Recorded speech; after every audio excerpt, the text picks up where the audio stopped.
my friends? How are you guys doing? Welcome back. Thanks for stopping in, tuning in for another episode. I hope wherever you're at, whatever you're doing, you're having a great day. You're loving yourself. You're loving the ones you're with. I hope you're treating yourself good, guys, because that's the important thing. Love yourself. Love who you're with. Guys, today we're talking about a movie from 2010. Saw it in the theater once. Didn't think it was that good then. But I said, you know what? It's spooky season. It's time to dive into some horror movies. So let's check out the 2010 remake of Nightmare on Elm Street. Boy, do I wish I wouldn't have. This was a stinker. This is directed by a guy named Samuel Bayer, just like the aspirin, Bayer aspirin, just that same last name. Maybe he's an inheritor. I don't know. But he is a glorified music video director. But before we get into this, guys, you know the drill. Hit the like and subscribe. This was just awful. And I grew up on the original Freddy Kruger, okay? Robert Englund, the man, the myth, the legend. That's who I grew up on. His wise cracks, his sinister laugh, everything that scared me as a child is absolutely devoid and absent in this film. Not only did they pick Timu Clint Eastwood and Jackie Earle Haley to be Freddy Krueger, but they made Freddy Krueger. Okay, so he's supposed to be a burn victim. I get that, yes. Don't make him look like a real burn victim. Okay? Don't. The whole point is for him to be grotesque, over the top, looking like a burn victim. This guy looks like I should be sending him Wounded Warrior Project money because he got blown up in Afghanistan. He's not terrifying looking, he's pity-inducing. That's the thing. I don't want... He wasn't sinister. He says, like, there's a line in the film where he goes, "Well, you're screaming, I haven't even cut you yet." It's lame. The way he delivers the lines, his body language, everything about this film is devoid of any personality or charisma. Okay? What Robert Englund had was personality. The reason that Freddy Krueger and Chucky and, well, Freddy Krueger and Chucky mainly, the reason that people like them and they're pop culture icons is because Freddy Krueger, he's in your dreams. He's terrifying you with these lines, these one-liners. He's turning you into giant roaches. He's making your head into a TV. He's doing these gnarly things. He's pulling your veins out of your arms and using them like marionette strings. There is nothing like that in this one. They tried to make this, I think, darker in tone by having him be the child predator, killer, whatever that he is supposed to be in the original films. But what the original films did for Freddy that this one didn't do was they kept him a little bit in mystery.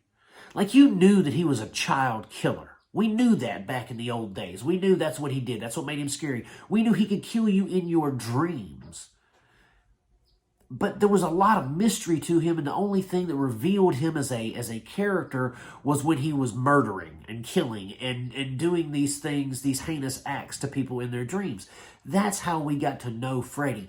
This, they told you too much. They showed you too much. And then the kids that he's after. How do you have a kindergarten class of all these kids, and you have your creepy janitor who takes them to his weird sex dungeon and does things to them, but they can't remember it?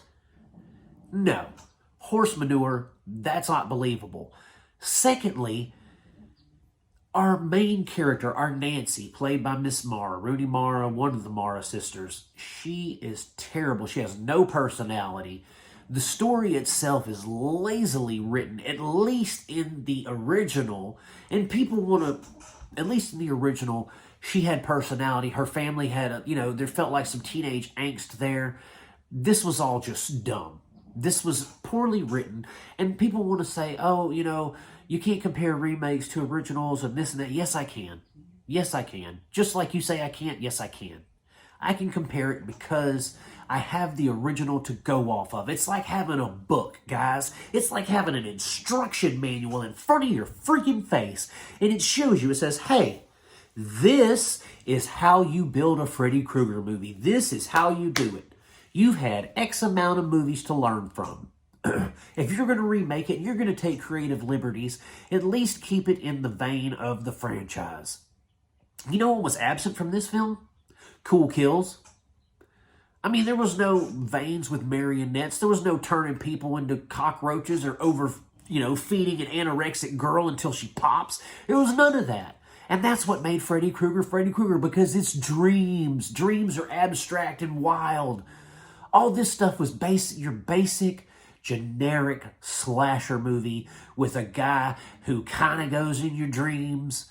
He gets you in your dreams, but it's just a boiler room. There's nothing cool about anything he does. Even his little dragging his claws with the sparks. That's so stupid and cliche.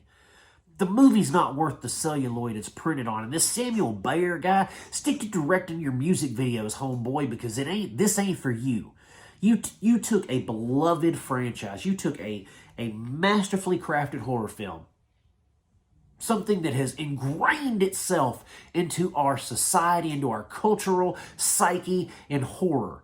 You can say, I had a nightmare, and someone will think of Freddy Krueger. You can't take something that's that prolific and that important to people and throw monkey doo-doo all over it and say, I did it, here you go, because your design sucked. Your Freddy Krueger sucked. I hadn't even seen Jackie Earle Haley in like 4 things since this movie because it was so bad. I wouldn't want to hire him either. Your special effects suck. The CGI looked like CGI from 2000, 10 years before your movie ever came out. Do better. This movie is nothing but a big steaming pile of money-grubbing crap. I don't recommend it to anybody. You want Freddy Krueger? Go watch 1984's A Nightmare on Elm Street. That's Freddy Krueger, not this horse crap. Guys, thank you for hanging out with me. I love you so much. It always means the most when y'all are hanging out. And, if you've seen this and you like it, let me know you like it. Tell me why I'm wrong. Please tell me why I'm wrong. Guys, that's it. Thank you so much. Hit that like and subscribe button on the way out. And as always, I'm going to keep making them as long as you keep watching them. Peace out. God bless you, and I'll see you soon.